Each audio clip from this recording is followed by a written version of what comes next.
అలాగే మన రామ్ చరణ్ మూవీ అయితే చూడడం జరిగింది, గేమ్ చేంజర్ సినిమా మాత్రం ఉంది భయ్యా, నిజంగా వేరే లెవెల్. అయితే వెళ్ళి అందరూ అదే మాట్లాడుతున్నారు కానీ మధ్యలో ఒక ఆచార్య అనేది ఒకటి రిలీజ్ అయింది, అది అందరికీ గుర్తుండుంటే దేవుడు పైనే భారం వేసాం. కొన్ని సీన్స్ లో ఎమోషన్ అయితే యాక్ట్ చేశాడు. ఈవెన్ రంగస్థలం అన్నారు కదా, రంగస్థలంకి మించి ఉందన్నమాట పర్ఫార్మెన్స్. అన్నయ్య అన్నయ్య అన్నయ్య అన్నయ్య అన్నయ్య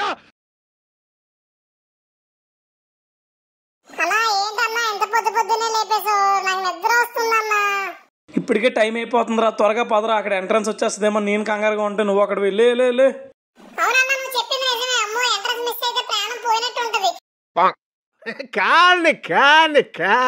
హాయ్ ఫ్రెండ్స్, ఎలా ఉన్నారు అందరూ? నేను మీ ఫనీ క్యామ్. నన్ను ఇప్పుడు సపోర్ట్ చేస్తున్న ప్రతి ఒక్కరికి thank you so much. And అలాగే మనం horror stories and crime stories కూడా మొదలెట్టాం కదా, దాని రెస్పాన్స్ అయితే బాగుంది. అండ్ ఇక్కడ పాడ్కాస్ట్ ఛానల్ కానీ ఆ ప్లేలిస్ట్లు అన్నీ అయితే ప్లే అవుతూ ఉంటాయి, మీరు ఛానల్లోకి వెళ్ళి అవైతే చూసేయచ్చు.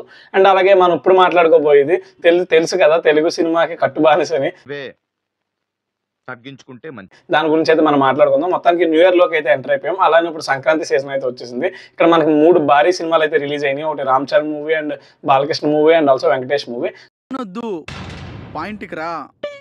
సో ఒక్కొక్కటి దాని గురించి అయితే మనం ప్రతిదీ చూసే మీకైతే ఈ సీజన్ రివ్యూ అయితే ఇచ్చేస్తాను. ఫస్ట్ అయితే మనకి ఇందాకే మన రామ్ చరణ్ మూవీ అయితే చూడడం జరిగింది, గేమ్ చేంజర్ సినిమా మాత్రం ఉంది భయ్యా, నిజంగా వేరే లెవెల్. అయితే వెళ్ళి ఎందుకు ఇలా చెప్తున్నానంటే, ఇప్పుడు మనం పుష్పని అయితే చూసాం, అది ఏ లెవెల్కి అయితే వెళ్ళింది. సమ్ డిస్టర్బెన్సెస్ అయితే జరిగినాయి, అది ఓకే కానీ, బట్ అది కాకుండా సినిమా అయితే ఈవెన్ 1700 crores ప్లస్ అయితే దాటేసింది. ఇండియాలో మన డబ్బా ఎవడు కొట్ట బావా, మన డబ్బా మనమే. కానీ మనకి బెనిఫిట్ షోస్ అయితే కొన్ని ఆపేశారు తెలంగాణ సైడ్ అయితే. ఇప్పుడు ఆంధ్రాలో మాత్రం పిచ్చిగా ఉందన్నమాట సినిమా, అసలు వేరే లెవెల్ మూవీ. దాని గురించి అయితే ఇప్పుడు మనం మాట్లాడుకోబోతున్నాం. అదనమాట. మొత్తానికి మనకి త్రిబుల్ ఆర్ సినిమా తర్వాత అయితే రామ్ చరణ్ దగ్గర 2 years తర్వాత అయితే మనకి ఈ సినిమా రిలీజ్ అవ్వడం జరుగుతుంది. అందరూ అదే మాట్లాడుతున్నారు కానీ మధ్యలో ఒక ఆచార్య అనేది ఒకటి రిలీజ్ అయింది, అది అందరికీ గుర్తుండుంటే ఇప్పుడు దాని గురించి అయితే మాట్లాడొద్దు. చెప్పను బ్రదర్. ఎందుకంటే అందరూ ఫస్ట్ ఏమనుకునేవారు, రాజమౌళి సినిమా తర్వాత ఎవరు ఏ హీరో సినిమా తీసినా ఫ్లాప్ అవుద్దని ఒక మిత్ అయితే ఉండేది కదా. ఇంత పెద్ద మాట అన్నాడు సార్ ఆడు. సో అందరికీ అలాగే జరిగొచ్చింది. మనకి రామ్ చరణ్ ఏంటంటే ఆశ్చర్యపడింది కాబట్టి, అంత లైక్ మెయిన్ హీరో కాకపోయినా తర్వాత అయినా హీరో కాబట్టి అది అక్కడితో పోయిందని అనుకోవాలి నా వైపు నుంచి. సో ఈ సినిమా అయితే నిజంగా చాలా అంటే చాలా బాగుంది. అలాగే ఎన్టీఆర్ అయితే దేవర వచ్చింది, అది కూడా మంచి హిట్ అయింది. సో మొత్తానికి ఇంకా ఆ డైనమా నుంచి అయితే బయటకు వచ్చేసాం. అసలు ఏం మాట్లాడుతున్నా తెలుస్తుందా భయ్య నీకు? మనకి మూవీ ఏంటంటే ఫస్ట్ అయితే మనకి ఫ్లాష్ బ్యాక్ సీన్ లాగా మొత్తం అన్ని స్టార్ట్ అవుతాయి. అండ్ సినిమాలో ఒక్కొక్కరు యాక్ట్ చేశారు, మొత్తం అందరూ లీడ్ క్యారెక్టర్స్. ఇంకా రామ్ చరణ్ అయితే జీవించేసాడు. అప్పటికి అడిగాను నాన్న ఎవరు ఉన్నారా అని. అండ్ మనకి ఫ్లాష్ బ్యాక్ లో అదే పంచకట్టే సీన్ మనకి ట్రైలర్ లో చూపించారు కదా, ఆ సీన్స్ ఉంటాయి. కొన్ని సీన్స్ లో ఎమోషన్ అయితే యాక్ట్ చేశాడు. ఈవెన్ రంగస్థలం అన్నారు కదా, రంగస్థలంకి మించి ఉందన్నమాట పర్ఫార్మెన్స్. అన్నయ్య అన్నయ్య అన్నయ్య అన్నయ్య అన్నయ్య ఈ విధంగా గ్లోబల్ స్టార్ అయితే ఎలా అయ్యాడు ఇప్పుడు మనకి ఆటోమేటిక్ గా మనకైతే తెలిసిపోయింది. మూవీ అయితే వేరే లెవెల్, నిజంగా అందరూ అయితే చూడొచ్చు. ఈ ఫ్యామిలీ ఎంటర్టైనర్స్ లో ఇదైతే మంచి మూవీ అనమాట. పొలిటికల్ డ్రామా, మనకి శంకర్ మార్క్ అనేది మనకి క్లియర్ గా కనిపిస్తుంది. because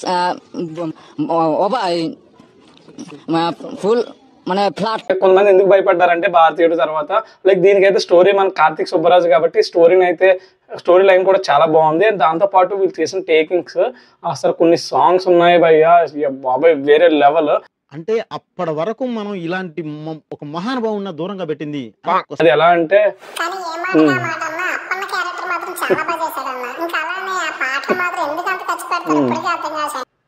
అదే కదా నేను అనేది కూడా, అసలు మామూలుగా ఖర్చు పెట్టడం అనేది పక్కన పెట్టినా అసలు ఆ టేకింగ్స్ కానీ ఆ ప్రతి సీను మనకి ఎంత బాగా కనిపిస్తుంది అంటే అసలు ఇంకా హై ఫీస్ట్ అంటారు కదా, ఆ లెవెల్లో ఉందన్నమాట. మనం పెట్టిన టికెట్ మనీకి అయితే మొత్తం దానికైతే వర్తబుల్ మూవీ అయితే. సో ఇంకా అసలు విషయానికి వస్తే అక్కడ ఎస్జే సూర్య మామూలుగానే ఎస్జే సూర్య యాక్టింగ్ లో వేరే లెవెల్, పీక్స్ ఉంటది కదా, సరిపోతే శనివారం నుంచి ప్రతి సినిమాలో అయితే చూస్తున్నాం. ఇందులో మాత్రం సీఎం రోల్ యాక్ట్ చేశాడు బ్రో, అసలు వేరే లెవెల్. అన్నయ్య అన్నయ్య అన్నయ్య అన్నయ్య అన్నయ్య ఇంక వీళ్ళిద్దరి మధ్య వచ్చే సిచ్యువేషన్స్ ఉంటాయి, కొన్ని సీన్స్ ఉంటాయి. ఇంకా రామ్ చరణ్ అయితే 4 క్యారెక్టర్స్, ఒకటి కాలేజ్ స్టూడెంట్, ఒకటి ఐపీఎస్, అండ్ తర్వాత ఐఏఎస్, అండ్ పాత ఫ్లాష్ బ్యాక్ లో వాళ్ళ డాడీ క్యారెక్టర్ అయితే ఉంటది అనమాట. ఇంత మించి నేను స్టోరీ అయితే చెప్పలేను కూడా, ఇప్పటికే చాలా డేంజరస్ గా ఉంది బయట.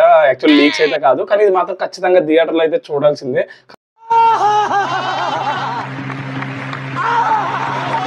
కన్ఫర్మ్ గా, ఎందుకంటే అది ఐ ఫీస్ట్ అంటారు కదా. సాంగ్స్ లో అయితే ఇంకా అన్ని రియల్ షాట్స్ అనమాట. వందింతలు అయ్యే సాంగ్ ఉంది కదా, అదైతే న్యూజిలాండ్ షూట్ చేశారని ఆల్రెడీ మనకి ప్రీ రిలీజ్ లో చెప్పారు కదా, అది మాత్రం స్క్రీన్ మీద చూడాలి. చూస్తే 70mm స్క్రీన్ మీద చూడాలి, అసలు వేరే లెవెల్. అండ్ చెప్పను బ్రదర్.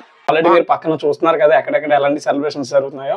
నిజంగా మార్క్ అయితే దింపేశాడు. ఇంకా అప్పుడు చిరంజీవి లుక్స్ ఎలా ఉన్నాయో, డ్యాన్స్ కానీ, ఇంకా రామ్ చరణ్ డ్యాన్స్ విషయంలో చెప్పక్కర్లే, గ్రేస్ కానీ వేరే లెవెల్లో ఉంది. మొత్తానికి ఈ సంక్రాంతికి అయితే ఫస్ట్ ఈ మూవీతో అయితే మనం మొదలు పెట్టాం అనమాట.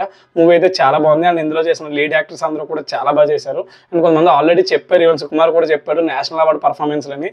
అండ్ రామ్ చరణ్ అయితే అందులో ఇంకా చూసుకోక్కర్లే, వేరే లెవెల్లో చేశాడు యాక్టింగ్. అండ్ అదేవిధంగా అంజలి కూడా చాలా చాలా చాలా బాగా యాక్ట్ చేసింది. అండ్ ప్రతి రోల్ కూడా బాగా యాక్ట్ చేశారు. మ్యూజిక్ కూడా బ్యాక్గ్రౌండ్ స్కోర్ ఇచ్చాడు. ఇంకా తమందే రాజ్యం. అండ్ నెక్స్ట్ డాకు మహారాజ్ ఉంది కదా, అది అయితే ఆ సినిమా చూసాక దాని గురించి కూడా మాట్లాడదాం. చెప్పు, ఏదో ఏదో ఒక్కటి చెప్పు. అండ్ ప్రెసెంట్ ఈ మూవీ అయితే చాలా బాగుంది ఇప్పుడు వరకు అయితే. నా వైపు నుంచి ఇంక ఇదే అనమాట రివ్యూ. మీరు ఏమనుకుంటున్నారో, మీకు ఎలా అనిపించిందో మూవీ చూసిన వెంటనే దాని గురించి కామెంట్ సెక్షన్లో అయితే కామెంట్ చేసేయండి. ప్రెసెంట్ ప్రైజెస్ అయితే హైక్స్ అయితే ఉన్నాయి కదా, మనకు ఆంధ్రాలో అయితే బాగా పెరిగినాయి హైక్స్. తెలంగాణలో అక్కడ జరిగిన సిచ్యువేషన్స్ బట్టి కొంచెం మారినాయి. సో మీరేమనుకుంటున్నారో, మీ ఒపీనియన్స్ అన్ని ఏంటో కామెంట్ సెక్షన్లో అయితే ఖచ్చితంగా కామెంట్ చేసేయండి. ఇంకా అలానే మీరు మీకు ఇంకా ఏమైనా ఐడియాస్ ఉన్నా, ఒపీనియన్స్ ఉన్నా, అవి కూడా కామెంట్స్లో అయితే కామెంట్ చేసేచ్చు. అండ్ ఇప్పటివరకు సపోర్ట్ చేస్తున్న ప్రతి ఒక్కరికి థ్యాంక్ యూ సో మచ్. అలానే ప్లేలిస్ట్లో అయితే పక్కన రెడీగా ఉంటాయి, అది మీరు రెగ్యులర్గా అయితే చూస్తూ ఉండొచ్చు. ఓకే, మరో మంచి వీడియోతో మళ్ళీ కలుద్దాం. నేను మీ ఫనీ కేలం. థ్యాంక్స్, నమస్తే.